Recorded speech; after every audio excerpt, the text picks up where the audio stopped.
OFPG Voices is brought to you by the following sponsors. Board&Dice designs and publishes family and strategy board games. Two of their most recent releases are Talatum and Terracotta Army. They have recently launched their ally program to lend support to underrepresented voices in the hobby. World Series of Board Gaming in Las Vegas, September 24th to the 28th. It has 16 different games to compete in, an open gaming library, and a grand prize of $25,000. So there's something for you if you're a casual gamer or a competitive one. For tickets, check out WSBGVegas.com. Use referral code OFPG23 for a $40 discount off the Stay and Play or Quadruple Ring event packages. Hi everybody, I'm Starla. I'm Mick. And we are Our Fan Plays Games. Voices, yeah. Yeah. Yes, and welcome back to another episode of OFPG Voices. Yes, yes, yes. And we are in the month of August. And it is time for back to school. Yes, it's back to school. Gen Con over. Gen Con's over. So things are moving. Yes. Yes. And we gotta get our kids back to school. Yes. It's time for school. Yes. Well, kinda. We are okay. Because we don't have to go out and get all those clothes and all that stuff. Because we got a college student. I have to be honest. I was so happy. You know, I went into Walmart. Yes. And I saw all these parents scrambling, getting back to school. Yes. What do I need on this getting all list? the back to school stuff for their kids. And I just kind of stood back with my basket and kind of smiled, saying, You did that too? I did, because it's like, I did that. don't have to do that. When I go into places now, I'm like, ooh, all that stuff. I'm so glad we don't have to run in there and get this stuff and have to ask Grant, what do you need? Yes. We don't do that anymore. We don't do that anymore. Yes, it is so awesome to not do that. Yes, but we feel for the parents that still got to do it, and we have much love for y'all. But we are really relieved that we don't have to go through it anymore. Yes, that's true. That's true. That is so true. That is so true. But we are so excited for back to school. We know the kids got to go back. They got to learn things. Yes. You know, they got to grow up. Yes. And back to school is an exciting time. Well, for some. Yeah. Were you ever excited for school? I was excited about wearing new clothes. Really? Yes, because my mommy got me new clothes for school, and I was always excited about that. Well, I was just kind of excited to see my friends again. Well, yeah, I wanted to see some of my friends, but I mean, most of my friends I kept up with during the summer. Yeah, me too, but I went into the clothes. Yeah. You know, I wasn't all into that. So, you know, but I was kind of like, oh, here we go, man. All the school stuff, so, you know. Well, I know college students like the one we have. Yes. Going on his second year of college. Second. He's not excited. No, he ain't excited. He's like, oh, man. He is not excited. It's coming back around. But he's got to go. Yeah, you got to go. You got to go. Yes. But so this episode, we're going to talk about educational games and, you know, things that really can help you grow. Yeah. They're family games, of course. Yes. And we want to be able to share those with you. So this week, we've got some great contributors. Yes, we do. We have our It Takes Two. Yes. Michael and Judie from the Nerd Shelves. From Canada, baby. Yeah. And they're going to share their top 3 educational games. Trekking the World. Okay. Parks. And Sleeping Queens. Yeah, now I know 2 of them, but one I want to hear about. Yeah. After that, we're going to hear from Fertessa. We're going to hear from Fertessa, and she's going to talk about designing games for kids. Okay, all right. Yeah. And after her, we're going to have a word from Reggie, and he's going to discuss 3 of his favorite educational games: Votes for Women, Wingspan, and Bonanza. I know all those 3. Yeah, I know those 3. Yeah. But first, we're going to hear from Starla with her Good Humans segment. It's a good one. Let's go. Hi, everybody. Welcome back to another segment of Good Humans. This week, let's talk about caring for your health. Now, I know as good humans, we know how to care, and we usually care for everything and everyone except ourselves. Well, today is the day we say no more. No more putting ourselves on the back burner. No more to prioritizing everyone else above ourselves. no more to being always selfless. Now I know what you're thinking, Starla, you're telling me to be a good human, but to stop caring. But that's not what I'm saying. What I'm saying is that you won't be around to take care of others if you don't start taking care of yourself. Now, you know when you're on an airplane and the flight attendant tells you in case of emergency, you're to put the oxygen mask on yourself first before you start assisting a child or someone else in need? Well, that's the frame of mind you should be in. Put your oxygen mask on first. So you have to think, if I don't take care of myself, I won't be around to help those who need me. Now, others can be your spouse, your children, your pets, causes you support, your business, organizations you love, anything that you are responsible or feel responsible for. So you have to make sure you're good so they can be good. So go to your mirror and look at yourself and say, "You good?" And if you have a doubt about whether you're good or not, then you're not taking care of yourself. Make yourself a priority some of the time so you can do all those things that make you a good human the rest of the time. And as we always say here at OFPG Voices, our goal is to make this world a better place, one board gamer at a time. Hi, and welcome back to another Voices episode for our Family Plays Games. I'm Judie. And I'm Michael. And we're from the Nerd Shelves. Yeah! And today, because back to school is coming, we are going to talk about our top 3 games with an educational theme to it, or at least that are educational to play. Yes, with that element. It's really hard to pick. There's so many good ones out there. Yeah, I mean, let's be honest. All games have some sort of educational element to it, right? Yeah. But also because we focus on 2-player games, we try to pick games that aren't necessarily for 2-player only, but definitely play well with 2 players. Yes.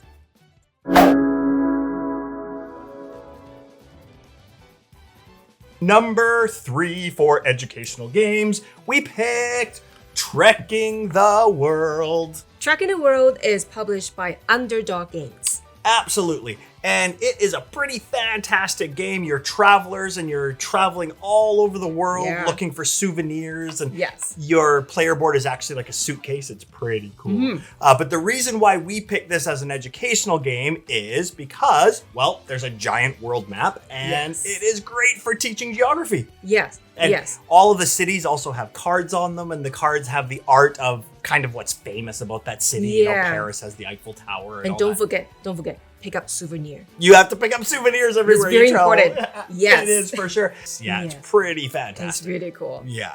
So that is number 3, Trekking the World.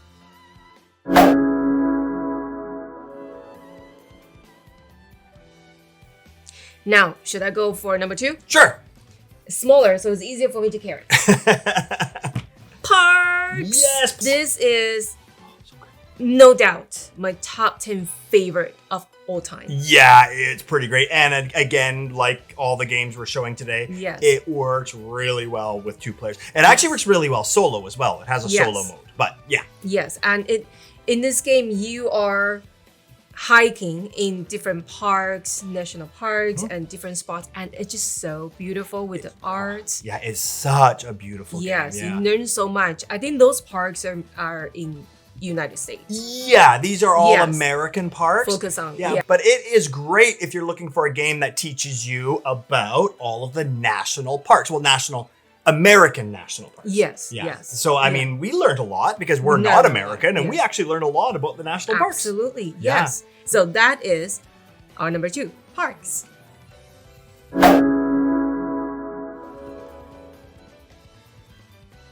So our number 3 and number 2 were mostly about geography, but there is another subject that we really need to touch on here, and that is maths, of course. And one of our favorite games, and we play it with our kids because of it for teaching math, is Sleeping Queens. Sleeping Queens, of course. And this one, you will not fall asleep during math. No. So fun to play. It is fun, yeah. In this game, you are, there are many Sleeping Queens, and you want to send out Knight to steal some queens. But hey, the dragons protecting the sleeping queens. Yeah.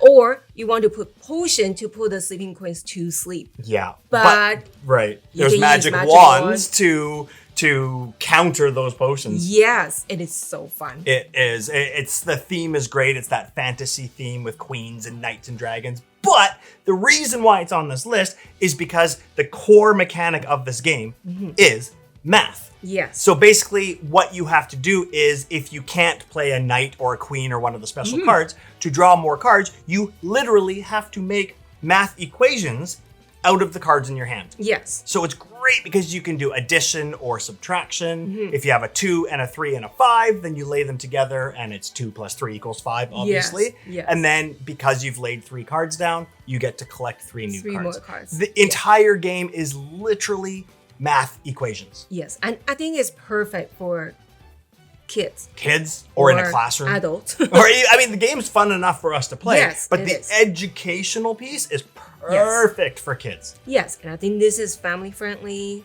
It's friendly for all kinds of players. Yep. And it plays really well at 2 players. Yes. Yeah. Exactly. And that is our number 1. Sleeping Queens. So that is our top 3 back to school Educational games. Yeah. What are your top 3? Leave a comment, let us know. And that's it for today. I hope you enjoyed our It Takes Two for Voices with our friends, our family plays games. Yes. Until next time. Take care. Bye. Hello, my name is Fertessa Allyse, and today I'm talking about designing games for kids in honor of this back to school month. I have 5 tips, and then I hope to hear from you guys in the comments about whether or not they helped you or if you have tips of your own. Tip number 1, whenever you are designing for kids, most important thing is pick a specific age. The younger they are, the more specific you want to be, particularly if they are under the age of 11. Designing for kids is so difficult because they are learning so much information each year of their life. And so the amount of information that a kid has at 4 is different than a kid that is age 5 or 6. And that means the type of games they can play are going to be entirely different, because a kid who hasn't learned math yet, addition, subtraction, is not going to be good with a game that requires you to add numbers. A kid whose tiny little hand is, as I said, very tiny, is not going to be able to hold a large hand of cards. So you have to think both physically and mentally what the kid is capable of. And it's much more easy to do this if you have a specific age, because then you can look up things like, what are the highlights or the hallmarks that a 6-year-old learns in that year? What should they learn? Because a new 6-year-old will have different knowledge than a 6-year-old about to turn 7 as well. So keep that in mind. Number 2, in that same vein, once you've decided on the age, you also want to decide, is this age intended to play this game by themselves? Like if it was 2 7-year-olds, should they be able to play your 7 and up game? Or is it intended that a 7-year-old can play this game with their parent? This is more an internal thing, as that's not going to change what's on the outside of the box. The box doesn't say 7 plus a parent, but it will help you when you are play testing to say, okay, it's okay that a little bit is over a 7-year-old's head, because they are intended to have an older person playing with them to help guide them at this point. This is just something to, again, help clarify where you want your next iteration to go and how you want to develop your design. Number 3, open information is best. Again, the younger they are, the more true this is, because young kids don't really have a concept of keeping things to themselves. If you say, hey, young kid, you have to find this one card, and when you have it in your hand, you don't tell anybody until the end of the game, and then you win. That kid is going to pick up that card, and when they have it, they're going to say, hey, look, I have this card. It's amazing. I'm going to win. Aha. They don't have that sense of delayed satisfaction. And so to tell them to hold on to something, keep it secret, Not gonna happen. So open information is best because that is the way that they want to play. That is, for me, what I've seen be successful is, having things that allow them that immediate satisfaction. Another thing is kids are very prone, accidentally or intentionally, to cheating. Because they're still learning their game manners, and also there's just a lot of details that they could miss. So open information allows for other players, older players, parents, to look on and make sure that the younger player is able to follow along and things don't accidentally get missed or done incorrectly. Number 4, avoid feel bad moments. If you can avoid things that are punishing, like making someone discard a card, making somebody skip a turn, making somebody lose a resource, that is great. I have seen young children have an entire meltdown and it just brings the game to a standstill because of a feel bad moment. And it's maybe not even meant to be that way, but if it is something that takes from them and they don't have something in return that is equally great, there's a good chance it will cause a feel bad moment and can cause tears. And you know what parents don't want when they open their game? A source of tears. So please avoid that. And last but not least, luck is the great equalizer. You want some luck in your game because if a kid and an adult or an experienced player can play on the same level, it only increases the fun. It increases the fun for the kid who thinks, oh man, I have a chance to win. And it also increases the fun for the experienced player because it's not predictable and, they have a chance to kind of mix things up. So I recommend adding some chance to the game.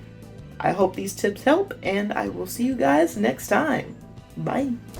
What's up, everybody? My name is Reggie, and welcome back to another episode of OFPG Voices. Today, I have the pleasure of talking about 3 of my favorite educational games.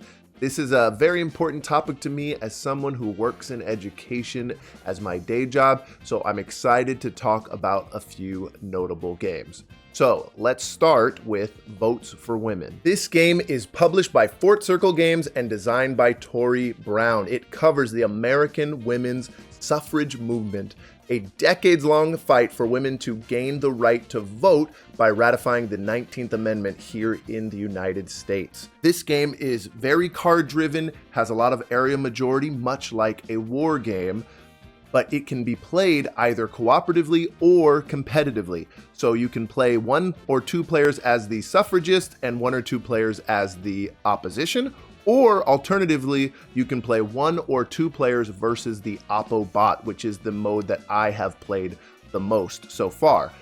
What I really want to say about this game is that it is a history lesson in a box, to steal a line from my buddy Ruel Gaviola.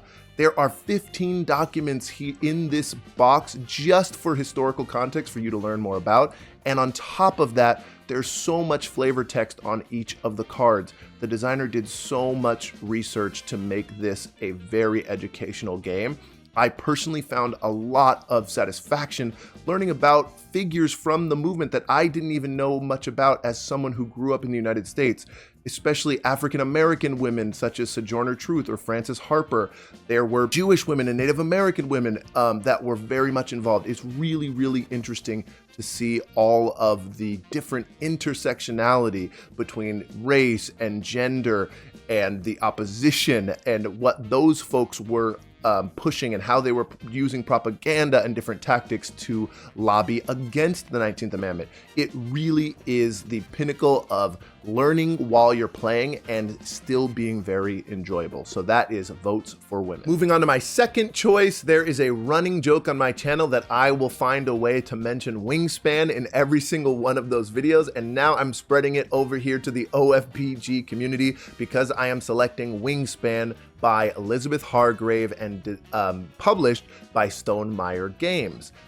This is one of my favorite games of all time. I have the nesting box with all the expansions in it, and I love this game so much. But more than that, I love how this game has brought board gamers to become more interested in nature, and many would argue that this was the start in 2019 of the nature theme becoming more and more prominent. If you have never played it before, it is what I would consider a Gateway Plus game, where you are building a tableau of bird cards in 3 different habitats. And when you do one of 4 actions, you may also get to activate those birds that have brown powers in that row. So there's an engine building element to it. There's a little bit of dice for the food, and there's a little bit of drafting for the cards. And it is just a great example of a game that can get you really hooked in the hobby, especially if you don't like very cutthroat competitive games. But what I really love about the educational part is all of the flavor text. If you play the app version, there's even the bird calls in there. So as someone who is a nature lover through and through, and especially loves birds, this is a great, great educational game for the masses. My third choice is a little bit of a wacky one, and it is Bonanza, the game of bean farming. This is the 25th anniversary edition by Amigo Games, and it is designed by Uwe Rosenberg. I actually was recently playing this with a group of non-gamers, teaching them this game. It is a game where you are farming beans and placing them down into one of your fields. And then there are beans that come out in the market, and you have to negotiate to trade with other folks. However, each card has a beanometer on it determining the value. So cards that there are more of in the deck take more beans to earn less coins. For example, the red bean, there are only 8, and the wax bean, there are 22. So it takes 4 wax beans to get 1 coin, where it only takes 2 red beans to get 1 coin. And it was really interesting for me to see non-gamers get this aha moment of supply and demand and the value of what they're trading. And it lends for a really good educational moment on how to do negotiation without it being really overwhelming and open-ended like it is in many other negotiation games. And that's why I think this is a good educational game for kids or non-gamers, parents, whatever it may be. And I think it's also really fun and wacky and cute at the same time. So that is Bonanza. All right, another great episode. Yes. Now I'm going to title this one From the Pacific Northwest, because everybody on there is from the Pacific Northwest, from Canada on down. That's true. To the Pacific Northwest. I love y'all. Yeah. They brought some great content as always. Yes. Yes. Michael and Judie from the Nerd Shelves were just awesome. And I love parks. I'm glad to hear about Sleeping Queens. I'm interested in that one. Yeah. But you know, Trek in the World, heard a lot about that one. But Parks, that's the good one. That's a good one. And Fertessa, come on, Fertessa. You're going to be making a children game. And I might have to play that one. I might have to just get and play it. I might have to do that. And then Reggie, oh man. Reggie doing his thing. Now, Votes for Women, that's a good one. Yeah. And we have that one. And I really want to test that one out. I want to check that one out. But Wingspan, we love Wingspan. Of course. We love Wingspan. These are great educational games. I mean, you have a lot of fun. There's strategy, but in the end, you learn things. You do. You learn from all of these. All of these and games. Then, now Bonanza, that's a good one. Yeah. Yes, we tried that one at BGG, and that was really interesting. And it's a new one coming out. It's kind of like a reprint with like flowers. And guess who the artist's gonna be? Who? Best Sober, Pacific Northwest. There we go. Yeah. Yes. And as always, we want to say thank you to our wonderful sponsors. Yes. Board&Dice and the World Series of Board Gaming. We are coming up on that very, very soon. We're going to be in Las Vegas, baby. Yes, we will see you there. Yes, we will. We're going to be doing some stuff. And don't forget, we have our upcoming Kickstarter campaign. Yes, we need your support, family. We do, so we can keep doing things like this, getting more contributors, paying these folks, because that's what we're doing, because we want to pay them for all the great stuff they do. The time and effort they put into learning these games and telling us about these games. They deserve that. And we need more. We need more so we can, just show off these beautiful voices. We need more. Yes. Now, Starla, what about our merch? We got it on now. Yes, what about it? Yeah. Well, if you want a shirt for OFPG Voices or Our Family Plays Games, we have cups, we have pillows, posters. Yes. Check us out on Spring. Check us out. Now, our next episode of Voices is August 23rd, 2023. So look out for that, family. Yes. Now, Starla, where can they find OFPG and OFPG Voices out here in this social media world? What's going on? Tell us. Well, if you're looking for Our Family Plays Games Yes. or OFPG Voices, Yes. you can find us on Facebook, Instagram, Yes. Twitter, Yes. right here on YouTube, Right here. and TikTok. TikTok. Thank you so much, family, for coming out and checking out these beautiful voices. Like we always say, support our sponsors. Do that so we can keep on rolling. And don't forget, August 15th, we're coming on with the Kickstarter so it can grow this channel and keep giving the love that we love to give to you guys. We love y'all, we do. Now, if you have any questions or comments, leave them down below. But there's one thing we want you to always know. We love you. Bye now. everybody.